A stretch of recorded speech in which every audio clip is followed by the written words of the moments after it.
सल्लु अलल हबीब सल्लल्लाहु ताला अला मोहम्मद सल्लल्लाहु अलैहि वसल्लम। आज के वीडियो में बताएंगे जुल्हज के 10 दिनों का वजीफ़ा, जिसके बारे में आका करीम सल्लल्लाहु अलैहि वसल्लम ने खुद बताया है, जो हदीस से साबित है।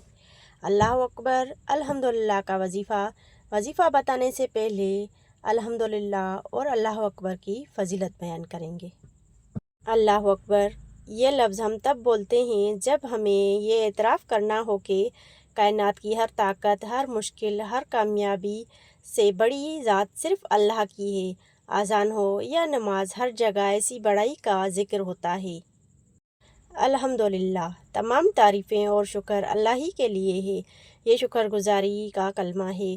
जब हमें कोई खुशी मिले, कोई नेमत मिले या हमसे कोई पूछे कि कैसे हो, तो हम अल्हम्दुलिल्लाह कहकर ये मानते हैं कि जो कुछ भी है अल्लाह के करम से है। इस्लाम में इनका ज़िक्र बहुत बरकत वाला माना जाता है। ज़हनी सुकून। जब इंसान अल्लाह की बड़ाई और उसका शुक्र अदा करता है तो टेंशन और परेशानी ख़त्म हो जाती है। जुल्हज के 10 दिनों में पढ़ने का वजीफ़ा। हज़रत अब्दुल्ला बिन उमर रज़ियल्लाहु अन्हु रिवायत करते हैं कि रसूलुल्लाह सल्लल्लाहु अलैहि वसल्लम ने फरमाया, अल्लाह के यहाँ इन जुल्हज के 10 दिनों से अफजल कोई दिन नहीं, और ना ही अल्लाह के यहाँ किसी दिन का अमल इन 10 दिनों के अमल से ज़्यादा महबूब है।